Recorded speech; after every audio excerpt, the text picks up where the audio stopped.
A paz do Senhor, meus irmãos, minhas irmãs, sejam muito bem-vindos ao nosso canal. É Tempo de Ensinar EBD, um canal exclusivo para os amantes da Escola Bíblica Dominical. Você aí do outro lado já me conhece, eu sou Adriano Ricobelo, sou presbítero da Assembleia de Deus aqui da cidade de Franca, no interior de São Paulo. Também sou professor da Escola Bíblica Dominical, ministro aulas também no CAPED, que é o Centro de Aperfeiçoamento Pedagógico da Escola Dominical.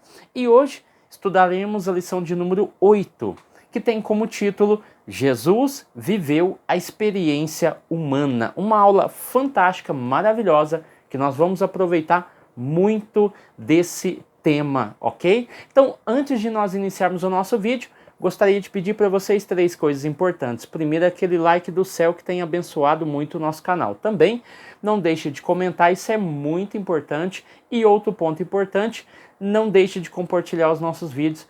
Isso nos ajuda a crescer dentro da plataforma, tá bom? E lembrando aos irmãos que eu ministro a aula dos adultos e também a revista dos jovens. E a minha esposa, a psicóloga Daniela Ricobelo, ela ministra a revista dos adolescentes, ok? Então, no próximo trimestre, nós estaremos acrescentando mais uma revista para o próximo trimestre, que será ministrada pela minha esposa, a Daniela Ricobelo. Então, você tem aí um canal que está crescendo a cada dia e está abençoando vidas, ok?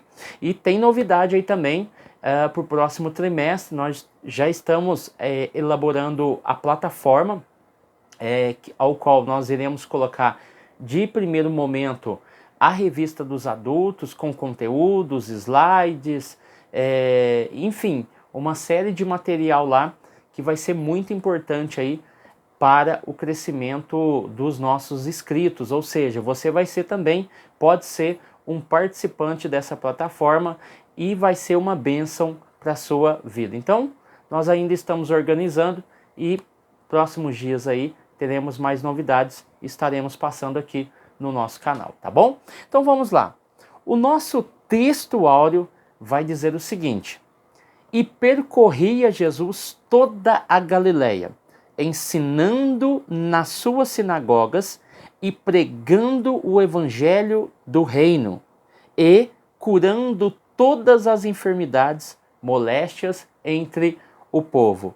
Percebam, ele estava percorrendo neste momento, em Mateus capítulo 4, versículo 3, a Galileia. Nós vamos falar no tópico 3 sobre o percurso de Jesus, desde o seu início do ministério até o final, por onde ele passou. O autor trata sobre os países, nós vamos tratar pelas regiões e vai ser muito importante você aprender isso. Então, ele percorria toda a região da Galileia, ensinando nas sinagogas, pregando o evangelho de Deus, curando as enfermidades, que era também um trunfo na vida de Jesus, curar todo tipo de moléstia. A verdade prática vai dizer o seguinte: o Senhor Jesus Cristo teve vida social. Isso é importante quando nós tratamos que Jesus tinha 2 naturezas, a natureza humana e a natureza divina em Jesus pessoa. É uma pessoa com 2 naturezas.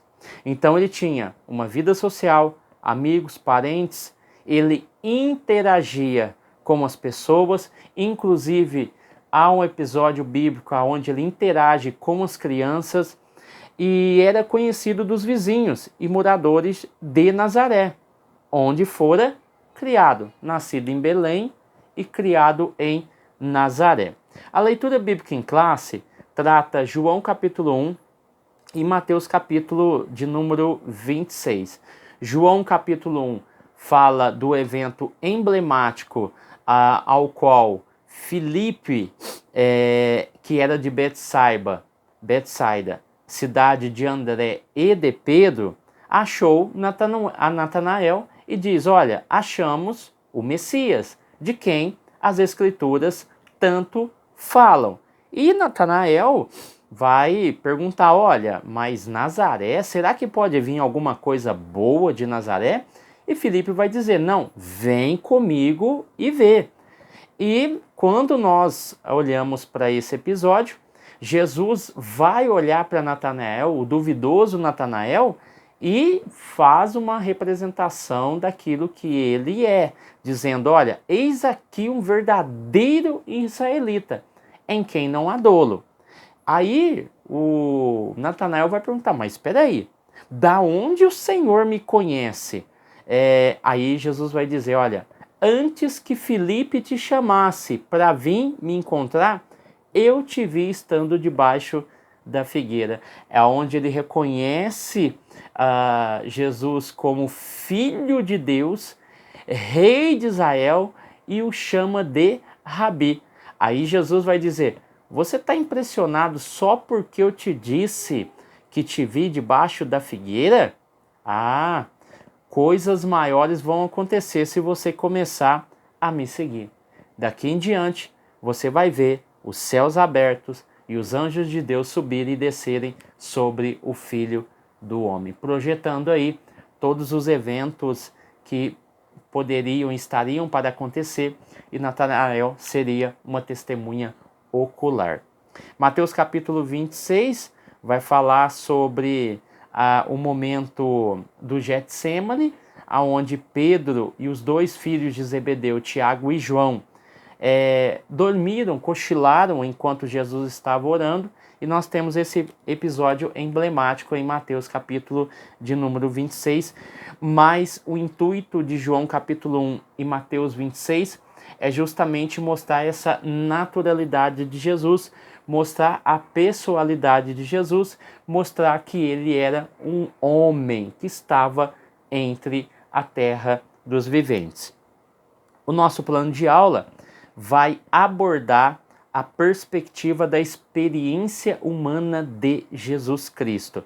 Ele teve uma vida social, como o plano de aula vai nos dizer, iniciando a sua trajetória em Nazaré, chegando até Jerusalém no final do seu ministério. E aqui vai mostrar também as características humanas de Jesus e as atestadas nas histórias de Jesus, conforme a Bíblia nos revela. E nós vamos trabalhar 2 livros aqui também, História dos Hebreus, e também nós vamos falar sobre a teologia sistemática pentecostal, que traz um assunto muito interessante sobre essa questão de Jesus. Vamos aqui para a introdução. O Senhor Jesus não viveu uma vida anacoreta, ou seja, como monge ou eremita, isso é fato, tá bom?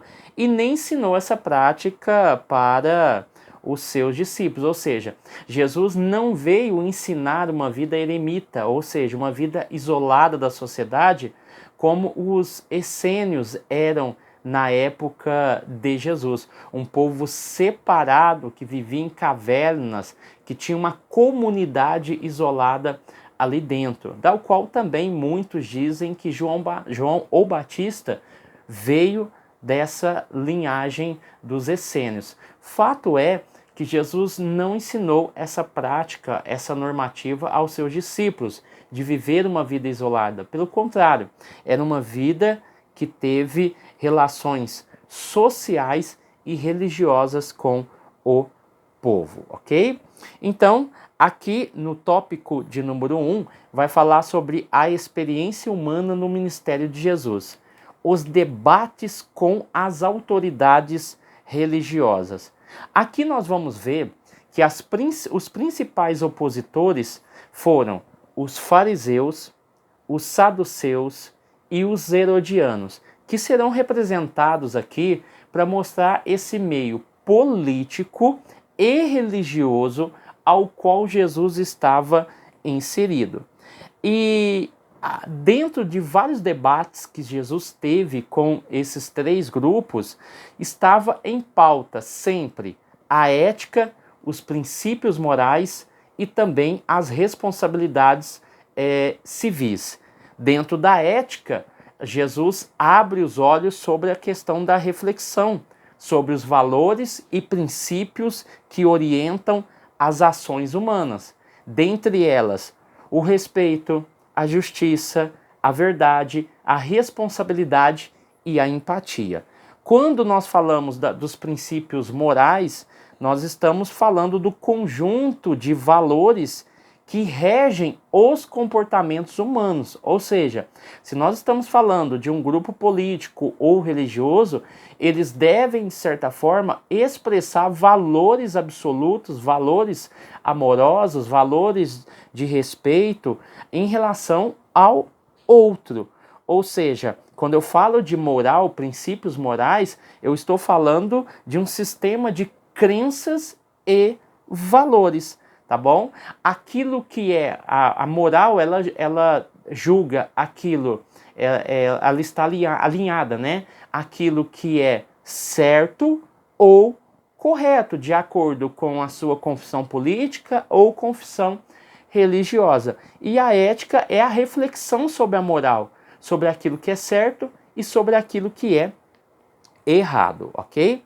Então, nós vamos ver esses 3 pontos aqui. Então, o primeiro aqui é o fariseu, os fariseus, né? Aqui o autor já traz uma nota muito importante, bem recheada de informações, que o nome fariseu vem de uma palavra hebraica que significa separado, e eles não concordavam com os saduceus, isso o autor deixa bem claro, defendiam a tradição acima das escrituras. Eles buscavam a separação do Estado com a religião e eram membros do Sinédrio e tornaram alvos da crítica de Jesus. Assim, o apóstolo Paulo declara que ele pertencia a esse meio religioso, os fariseus, e ao qual ele declara que era a mais severa seita do judaísmo, ok? Então, se você olhar, Atos capítulo 26, versículo 5, vai dizer: eles me conhecem há muito tempo e podem testemunhar, se assim o desejarem, que como fariseu vivi conforme os ditames da seita mais rigorosa de nossa religião. Atos 26, 5.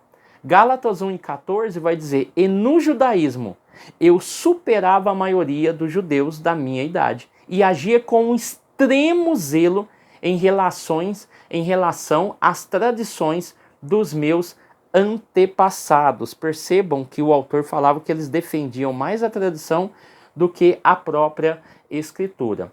Então, o fariseu, ele tinha uma interpretação rigorosa da lei e observava de forma sistemática os rituais e as tradições envolvendo a crença. Eles se separavam de forma totalitária dos pecadores e dos não-judeus para manter a pureza ritual. Então Jesus critica as suas hipocrisias, pois não praticavam o que pregavam. Havia uma rigidez excessiva e concernente também à aparência externa. Então, rigidez excessiva e aparência externa, Jesus criticou muito, tá? Então, tanto é que a palavra fariseu, lá em Romanos capítulo 1, versículo 1, fala muito bem que Paulo foi separado. A ideia de separar, quando nós pegamos o termo lá, separado, é a mesma raiz do termo fariseu. É como se Paulo tornou um fariseu de uma ordem superior, ou seja, separado por Deus, mas um fariseu de ordem superior. Filipenses 3:5 destaca muito bem: circuncidado ao 8º dia da linhagem de Israel, da tribo de Benjamim, hebreu de hebreu, segundo a lei, fui fariseu. Só para os irmãos terem uma ideia, fora o contexto que nós poderíamos ter citado, mas só na pessoa e na figura de Paulo, você entende que é uma seita do judaísmo que era muito influente. E outra coisa que nós não podemos esquecer: o fariseu, ele fazia parte do sinédrio, era onde se condenava, tinha dois tipos de sinédrio. O sinédrio político e o sinédrio religioso. E no sinédrio religioso, eles julgavam segundo a lei de Moisés, ok? Jesus vai, João o Batista vai chamar os fariseus de raça de víboras, ok? Então, é uma seita dentro do judaísmo que vai surgir lá pelo ano 135 ou 104 antes de Cristo, ok? Os saduceus, o nome vem de Zadequitas, ou seja, você tem aí Zadok, ao qual vem os saduceus. O nome vem de Zadok, família que detinha o cargo de sumo sacerdote desde Salomão. Então eles eram chamados de Zadequitas.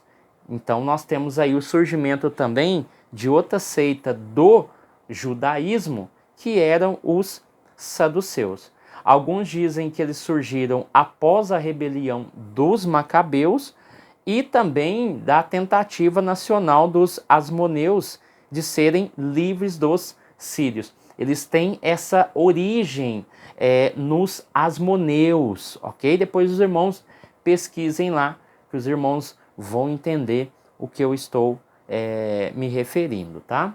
E aqui eles eram grupos, eram como os fariseus, uma facção dentro do judaísmo, tá bom? Você tem aí o mesmo surgimento, 135 a 104 antes de Cristo, e esse grupo aqui, o grupo dos fariseus comparado com os saduceus era um pouco diferente, né? E você vai ver que o autor destaca alguns pontos importantes. Por exemplo, alegavam aceitar apenas os 5 livros de Moisés, o Pentateuco em certa reserva, pois não acreditava em anjos, espíritos e nem ressurreição. Diferente dos fariseus, que criam em todos esses pontos e os saduceus não acreditavam. Tanto é que Atos, capítulo 23, versículo 8, depois você pode ler e você vai ver uma referência. Rejeitavam os demais livros do Antigo Testamento, muitos deles eram sacerdotes e exerciam fortes influências no Sinédrio, ok? Então eles também tinham uma forte influência no Sinédrio. Uniram-se aos fariseus, superando todos os obstáculos ideológicos, a fim de somar as forças e matarem Jesus, tá? Você pega, por exemplo, os fariseus, os saduceus, perceba uma coisa, como eles tinham uma linhagem sacerdotal, e isso já vem lá de 1 Reis 2:35, aonde eles são citados, eles pertenciam a essa casta de sacerdotes.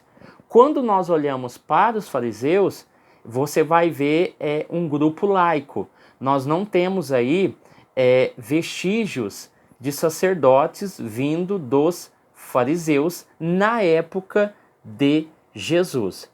Percebam que tanto fariseus quanto escribas foram afrontados por Jesus. E nós temos também saduceus que também questionaram Jesus em algum momento.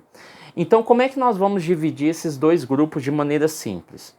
Os líderes do partido, vamos entender assim, dos saduceus, tornaram-se chefes da aristocracia do país, pessoas de nome, pessoas de posse, pessoas que estavam ligadas ao templo.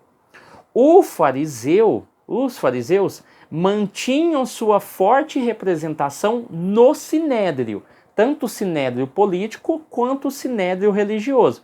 Então nós temos os fariseus dentro desse ramo e os líderes do partido dos saduceus, eles eram mais ligados à aristocracia e ao templo. Então percebam aí.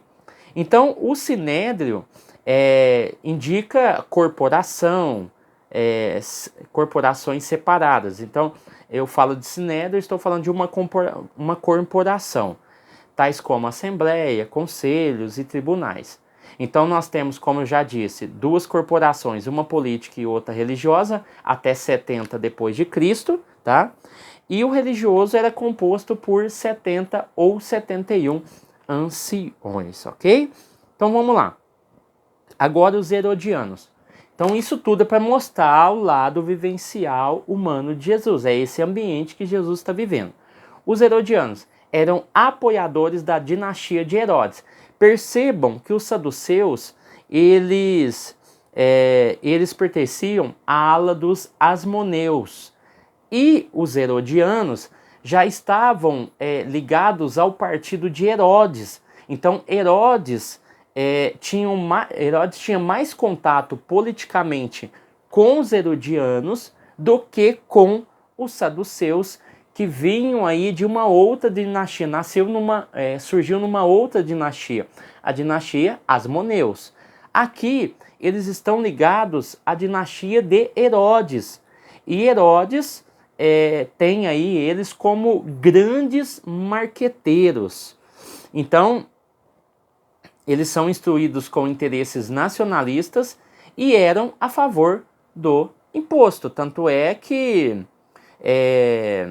eles, aí, quando nós olhamos para isso, eles questionam Jesus em certo momento concernente a essa questão do tributo, tá bom? Aqui o autor vai dizer, formaram um conselho com os fariseus com o propósito de matar Jesus e assim livrar-se dele.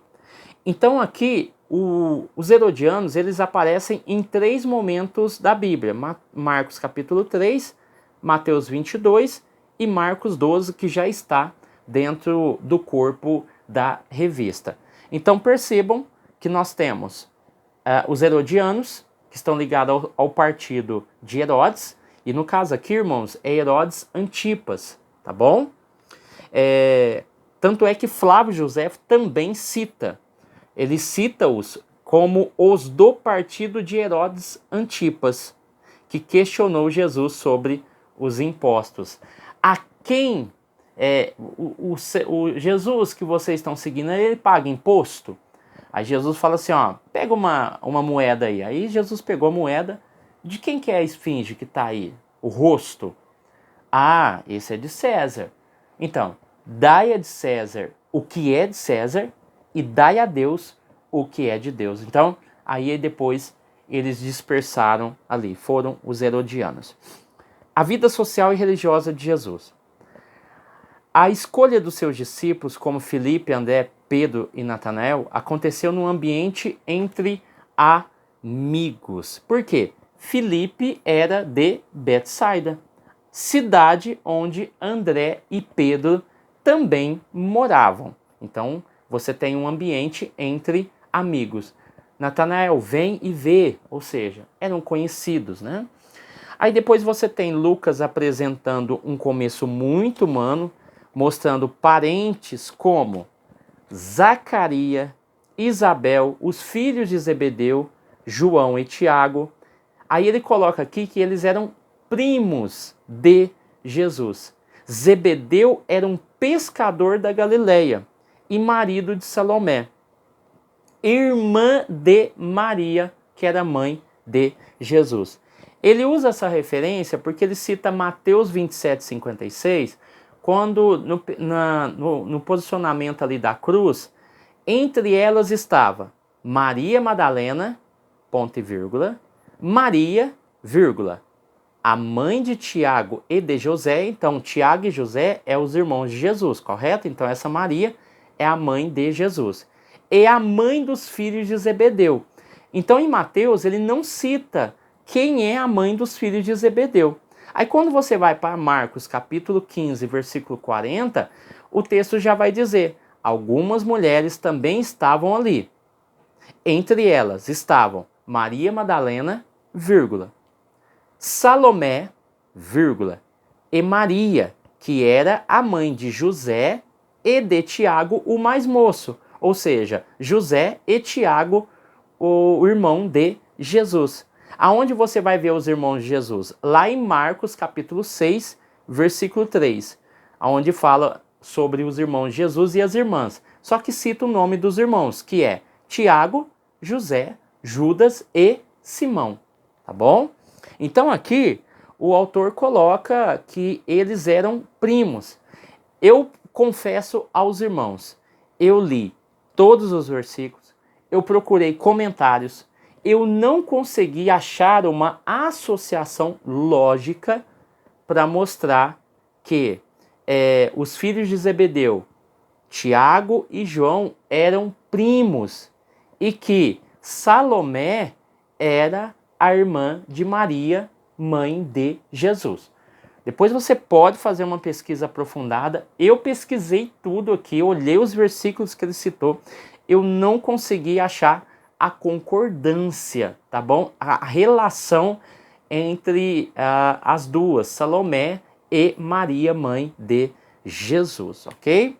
Então, o fato é que o texto está nos trazendo essa intimidade entre as pessoas que estão envolvidas com Jesus. Então, Jesus tem relação com os publicanos, os pecadores, os fariseus, a mulher pecadora e a mulher samaritana. São pessoas que aparecem aí, são grupos de pessoas que têm relações pessoais com Jesus. Relações de conversa, de cura, de transformação, enfim. Nós temos aí vários exemplos dentro da Bíblia que Jesus se relacionou. Tanto é que lá no começo, os 5 primeiros livros de Marcos, você vê claramente ali, Jesus quando chama Mateus, que era cobrador de imposto, o texto fala que ele vai para a casa de Mateus. E lá tem 2 grupos de pessoas. Lá tem os pecadores, que no caso são os cobradores de impostos, e tem algumas traduções trazem que são algumas traduções trazem o outro grupo como pessoas de má índole. Ou seja, essas pessoas estão sentadas com Jesus e essas pessoas comem com Jesus e ouvem aquilo que Jesus está proferindo. Então é importante, é interessante quando nós analisamos dentro dessa perspectiva. O subtópico 3 vai falar características próprias do ser humano. Jesus nasceu de uma mulher. Ele sofreu, chorou, sentiu angústia, sentiu sono, fome, sede, cansaço e Jesus morreu. Mas também ressuscitou ao 3º dia, passando pelo ardor da morte. Dependia tanto da oração como também do Espírito Santo. Por isso que é importante a ênfase nas 2 naturezas de Jesus, a natureza humana e a natureza divina. Ele participou da nossa fraqueza física e também a emocional, mas não da fraqueza moral e espiritual, quanto descreve João capítulo 8, versículo 46, que vai dizer: quem de vocês pode provar que eu tenho algum pecado? É Jesus falando.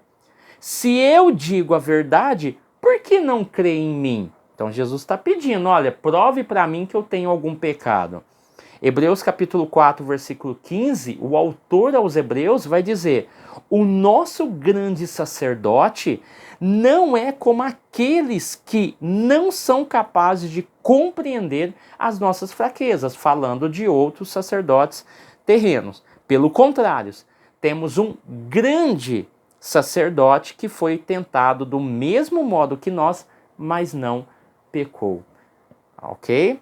1 Coríntios capítulo 15, versículo 3 vai dizer: Cristo morreu pelos nossos pecados, como está escrito nas Escrituras. Versículo 4.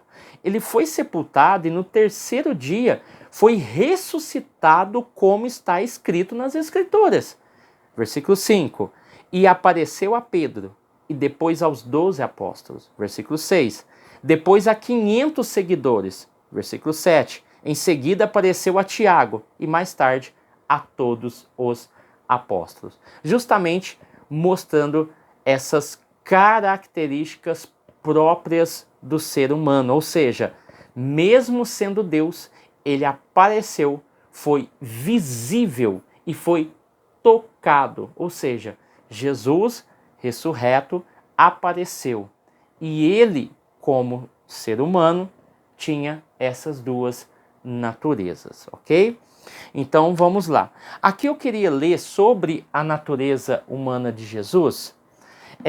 Aqui eu tenho a história dos Hebreus, na página 832, aonde nós temos um trecho muito importante que fala sobre o Jesus terreno, aonde Flávio Joséfo vai dizer o seguinte, ó: nesse mesmo tempo apareceu Jesus, que era um homem sábio, se é que podemos considerá-lo simplesmente um homem.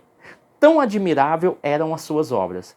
Ele ensinava os que tinham prazer em ser instruídos na verdade e foi seguido, não somente por judeus, mas também por muitos gentios. Ele era o Cristo, os mais ilustres dentre os de nossa nação. Acusaram-no perante Pilatos e este ordenou que o crucificassem. Os que haviam amado durante sua vida não abandonaram depois da morte. Ele lhes apareceu ressuscitado e vivo no terceiro dia, como os santos profetas haviam predito, dizendo também que ele faria muitos outros milagres. É dele que os cristãos, os quais vemos ainda hoje, tiraram o seu nome. Dentro das antiguidades judaicas, o livro 20, capítulo 9, seção 1, também vai trazer uma menção. Anano, que era o sumo sacerdote da época, convocou o Sinédrio e apresentou Tiago, o irmão de Jesus, chamado Cristo, e alguns outros acusando-os de terem transgredido a lei, e quando ele os condenou à morte por apedrejamento.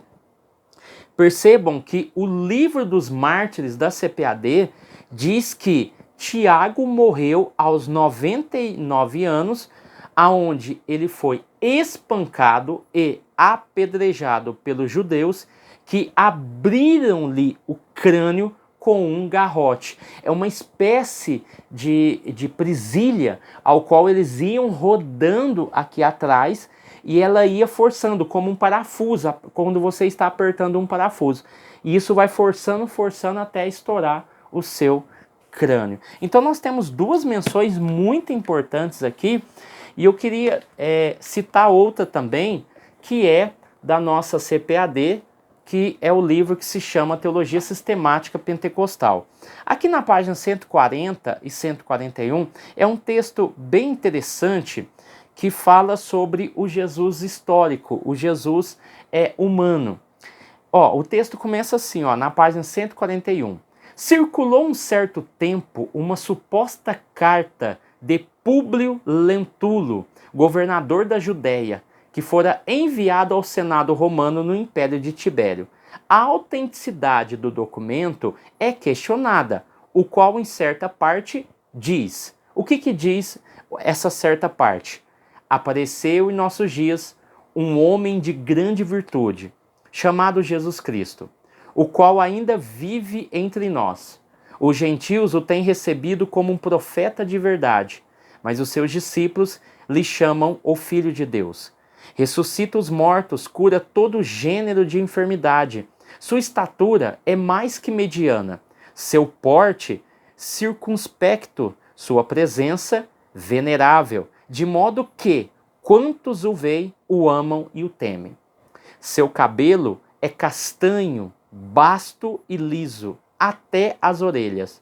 Delas para baixo é de cor mais loura e anelado, caindo-lhe em ondas sobre os ombros. E no meio da testa se divide as maneiras dos nazarenos. Tem a testa lisa e fina.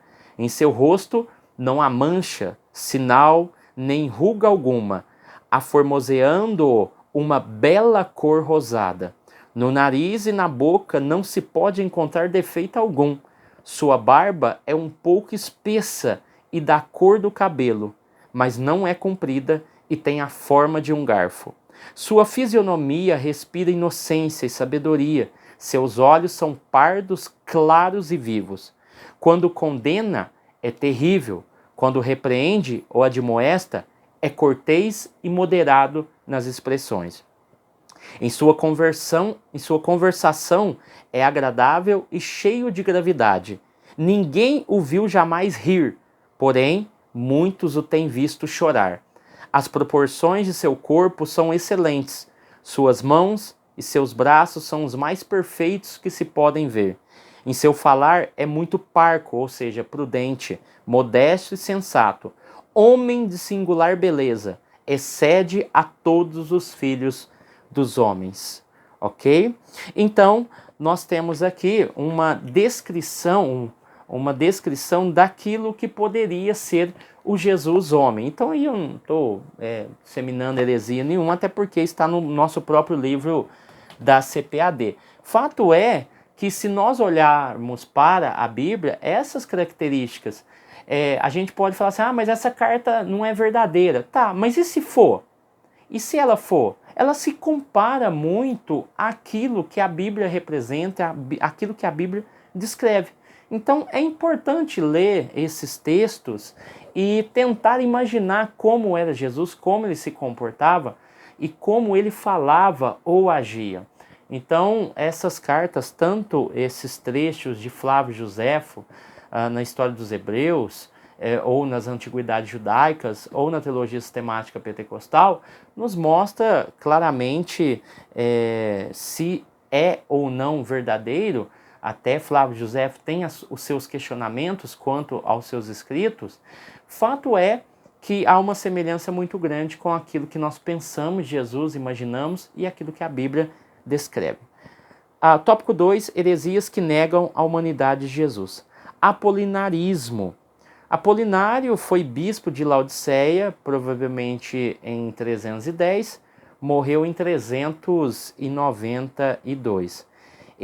O que ele faz? Ele nega que Jesus encarnado teve espírito humano, usando a linguagem teológica de Apolinário. Os elementos constitutivos do ser humano são, do ser humano, soma, que é carne e corpo, psique, que é a alma, ele coloca aqui como alma animal, a sede dos desejos, paixões e apetites, e a pneuma, que é a alma racional. Então, ele divide o ser humano assim. Só que, em relação a Jesus, ele vai dizer que Jesus só possuía o soma, que é o corpo humano, e uma psique humana, mas não uma pneuma humana. Ou seja, a pneuma é a alma racional. Então, ele vai dizer aqui que Jesus não teve um espírito humano, ok? Então, dentro dessa questão, o que nós podemos entender? Que dentro da questão de Apolinário, que Jesus Cristo tinha uma natureza divina, mas não uma natureza humana completa, porque ele diz que não tinha a pneuma, então não era completa. Então ele cria que a divindade de Cristo substituiu, né? Vamos voltar aqui. Ele cria que a divindade de Cristo substituiu a sua alma humana, ok? Então ele via Cristo como um ser divino que se humanizou, um ser divino que se humanizou, mas não como um ser humano que se divinizou. Então muda tudo concernente àquilo que nós acreditamos. A reação da igreja não poderia ser outra. Percebam que ele era bispo de Laodiceia. As heresias vão surgir não de pessoas comuns e simples, mas de pessoas conhecidas e pessoas de renome. A reação da igreja foi o quê? Foi entender, compreender e novamente reafirmar a humanidade plena de Jesus, que está clara no Novo Testamento. Lucas 24 fala de espírito, João capítulo 2 fala de corpo, Hebreus capítulo 10 fala de corpo, Mateus capítulo 26 fala da alma e Lucas capítulo 23 fala do Espírito. Então, essa humanidade de Jesus é igual à nossa. Hebreus, capítulo 2, versículo 14 ao 17, fala sobre a natureza humana de Jesus. Então, essa heresia, essa forma de pensar, percebam que heresia, herege, na verdade herege significa aquele que pensa diferente. Então no concílio, você saía ortodoxo, ou seja, você tem a sã doutrina, você guardou a sã doutrina, ou você sai heterodoxo, ou seja, você sai condenado de doutrina misturada, ok? Então, no concílio de Calcedônia, no ano 451, foi condenado o apolinarismo, entendeu?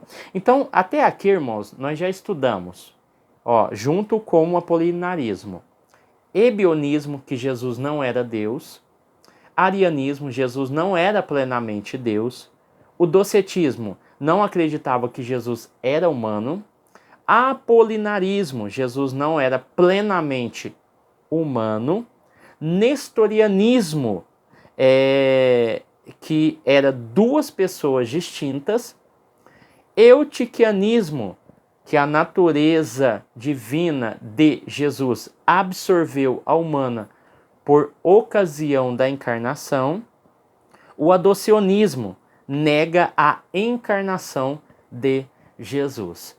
E vai surgir outro elemento, outra crença, outra heresia, que é o monotelismo, vindo aí do patriarca Sérgio de Constantinopla. Aí aqui, para ele, aqui foi interessante. O patriarca Sérgio de Constantinopla vai surgir no século VII, tá bom? Depois de Cristo. Tanto é que ele vai ser condenado no terceiro concílio de Constantinopla, no ano 681, tá bom? Então nós estamos falando do sétimo século. Aqui, lembrando, e apolinarismo, que nós estudamos, século IV, tá bom? Aí ele vai tentar alinhar o monofisismo, que era muito forte. O que era o monofisismo, que nós já estudamos? Monos, único, physis, natureza, única natureza. Ou seja, as naturezas humana e divina se fundiram, se tornando uma natureza híbrida, ou seja, uma fusão. Elas não se uniram, elas se fundiram. Isso é o monofismo que o autor coloca aqui. Ele não é nem totalmente homem e nem totalmente Deus. Então há uma fusão. Então ele vai tentar unir os monofisistas com os ortodoxos do credo de Calcedônia, tá bom? Que acreditavam no quê? E havia definido o quê? Definiram que Jesus é um homem com duas naturezas, natureza humana e natureza divina. Aí, para ele alinhar esse pensamento, o que ele faz? Ele quer juntar as duas crenças, ele quer tentar chegar a uma solução. Ele vai dizer o seguinte: olha, então, já que nós acreditamos que Jesus era plenamente homem e plenamente Deus, e tentar trazer os monofisistas para essa crença, ele vai trabalhar a ideia da vontade. Tá, então Cristo tem duas naturezas, mas ele tem apenas uma vontade. Qual vontade prevalecia? A vontade humana, da natureza humana de Jesus, ou a vontade divina? Ele vai dizer que Jesus tinha apenas uma vontade, e essa vontade era a vontade divina. Ou seja, a vontade humana de Jesus estava subordinada à vontade divina do Jesus Deus. Aí aqui, tanto é que ele explica bem, o autor, é evidente que as ações de Cristo, como caminhar, comer, beber, interagir com as pessoas, são puramente humanas e não divinas, mas são produzidas pela natureza humana sobre a direção divina. A direção divina, ela é importante. Então, ao perdoar pecados, era a manifestação da vontade de Cristo na natureza divina. Então, Sofrônio, patriarca de Jerusalém, nesse ano 633, ele vai refutar o monotelismo dizendo que existe em Jesus duas vontades, sendo a humana submissa à divina, tá bom? Então aqui o autor ele vai nos trazer esse ponto muito importante que parece ser bobeira, não é? Parece, mas influencia muito na forma de nós entendermos esse Cristo, tá? Eu tenho duas naturezas, e essas duas naturezas, como elas se comunicam? Será que uma absorveu a outra? Será que as duas se uniram e se fundiram? Será que a divina, ela absorveu a humana? Ou será que essas duas naturezas, como a Trindade estabelece, essa união das três hipóstases, e dentro das três hipóstases existe o Filho, e o Filho tem duas naturezas, e essas duas naturezas, elas são separadas, é a natureza humana e a natureza divina, e elas não se fundem, elas são separadas, mas elas estão dentro de um corpo, que é o corpo do Jesus. Então, muito se debateu a questão da natureza divina justamente por tentar compreender como elas se relacionavam. Então, por isso que o autor vai dizer aqui, elas são produzidas pela natureza humana, sob a direção divina, tá? Então, é interessante nós trabalharmos essa posição aqui, ó. Elas são produzidas, a natureza humana, só que elas estão sobre a direção divina. O que pode e o que não pode, ok? Então vamos lá. Aí, entendendo isso, o monotelismo, vamos para o tópico 3. Como essas heresias se apresentam nos dias atuais? Quais países Jesus visitou quando esteve entre nós? Foram 3 países que o autor destacou. Primeiro Egito, depois Israel e depois a Fenícia, que é o atual Líbano. Há alguns comentários dentro de grupos ocultistas que tentam associar e a ensinar que Jesus esteve na Índia. E os mormons chegam até declarar que ele esteve nos Estados Unidos, tá? Então, o fato é que esse ministério terreno, ele foi importantíssimo. Por quê? Porque ele estabeleceu alguns princípios básicos e lógicos, que é a sua humilhação, que parte da questão da encarnação, e nós trabalhamos muito a questão do kenosis, né? O segundo ponto, o início do ministério terreno de Jesus, que foi através do batismo. Terceira situação, a preparação no deserto, que foi logo após o batismo, que um anjo, o Espírito o levou ao deserto, e aí nós temos a tentação de 40 dias e 40 noites, então nós temos a preparação no deserto. E o quarto momento, que foi a duração do ministério de Jesus, que uns argumentam ser de 3 anos, outros argumentam de ser de 3 anos e meio, tá? Então é importante destacar essas questões. O ministério de Jesus, ele se estabeleceu em 3 regiões. A partir dos 30 anos aos 33 ou 3 anos e meio, Jesus passou por 3 regiões. Nós falamos de 3 países, correto? Egito, Israel e Fenícia, que é o atual Líbano. Aqui eu queria destacar para os irmãos entenderem, falando sobre esse ministério terreno, as 3 regiões que Jesus percorreu e por quanto tempo. O primeiro seria a Judéia. Na Judéia, Jesus se estabeleceu lá por 8 meses, tanto na região sul quanto na região sudeste da Judéia. Partindo dali, você tem aí o período da Galileia, que durou por 2 anos. Ele percorreu toda a região norte da Galileia por esse período de 2 anos. E o terceiro foi a Pérea, aonde ele percorreu por 4 meses a região leste da Pérea. Então, assim, nós entendemos e compreendemos essa natureza humana de Jesus e o seu ministério. Jesus era visto como alguém da comunidade, isso é fato, e não é este o carpinteiro, filho de Maria, irmão de Tiago, de José, Judas e Simão?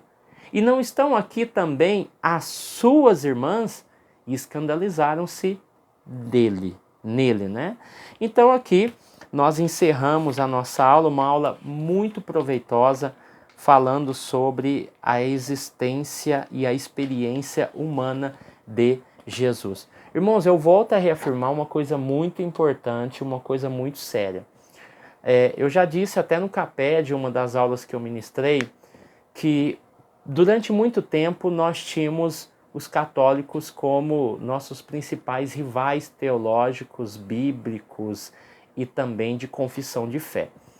Fato é que nós não percebemos ou nós não nos atentamos concernente aos unicistas hoje. Eles estão em todos os lugares. E nós vimos aí esses dias o Carlos Moisés, que eu posso dizer grande expoente, não de forma teológica, mas reconhecido como um grande unicista. E dentre todas as heresias que nós destacamos, e hoje nós destacamos 2, o unicismo é algo que tem preocupado muito. Se você fizer uma pesquisa no Google, você vai ver que existe igrejas pentecostais, igrejas de diversos nomes, e até talvez perto do seu bairro você acha que é pentecostal, que tem aí bases na Trindade, mas não, são unicistas, entendem que existe um Deus só, que se manifestou de 3 maneiras e suas vertentes que podem surgir. E deixa eu deixar um alerta aqui. Quando nós cantamos um hino, Voz da Verdade, na verdade, nós não estamos adorando a Trindade, tá bom? Isso é fato, isso deve ser falado. Nós tivemos aí uma Assembleia Geral Ordinária no Rio Grande do Sul, ao qual o próprio autor destacou, aonde fizeram uma carta de repúdio, né, vamos dizer assim, uma lista negra, aonde esse tipo de doutrina não pode ser aceita dentro das nossas igrejas. Eu lembro que na década de 90 eu era muito pequeno e já se falava da proibição dos hinos do Voz da Verdade. E eu fico muito preocupado, porque nós estamos estudando tantas heresias e nós estamos aceitando uma dentro da nossa igreja. Isso tem, meus irmãos, uma consequência muito grave dentro das nossas igrejas. E deixa eu te citar algo muito real. Tá, se você falar para mim, não, Voz da Verdade é só um hino, mas o hino professa uma fé, professa uma crença. E outro detalhe, se você pode cantar o hino Voz da Verdade na igreja, eu posso te indicar várias músicas do mundo e músicas bonitas, músicas belas, que falam sobre Deus, e eu vou pegar essa música e vou falar, então nós vamos cantar dentro da igreja, porque elas falam de Deus. Então nós temos que tomar muito cuidado. Eu queria já falar isso há muito tempo, mas de um tempo para cá eu tenho observado que nós estamos desleixados concernente a essa questão. Nós temos uma realidade, nós temos um problema dentro da igreja, que é as músicas do Voz da Verdade, que influenciam, que indicam que existe apenas um Deus, e nós estamos cantando dentro da igreja. E os pastores estão aceitando, mesmo sabendo que há uma advertência na AGO, que foi lá em Santa Catarina, aonde foi advertido, falado sobre o grupo Voz da Verdade e as outras vertentes, e mesmo assim, nas nossas igrejas, ainda tocam o hino Voz da Verdade, que professa uma fé, que professa a unicidade de Deus e nós estamos cantando lindamente. Se você quiser cantar na sua casa, no seu lar, a igreja não tem nada a ver com isso. Mas, porque na sua casa é você que manda, no seu som é você que manda, no seu Spotify é você que manda. Mas dentro da igreja, irmão, já deveria ser proibido muito tempo. Nós ainda vamos ter muitos problemas com essa questão do unicismo, porque nós já temos aí uma multidão de pessoas que não consegue discernir a Trindade, não consegue compreender, ainda mais sabendo que essa é a nossa doutrina, e estão sendo influenciados pelo unicismo. Então eu deixo um alerta, né, para as nossas igrejas Assembleias de Deus no geral, para que tome cuidado, porque isso ainda vai virar um grande problema dentro das nossas igrejas. Amém? Deus abençoe você, sua casa, sua família. Fique com Deus e até o próximo vídeo, em nome de Jesus.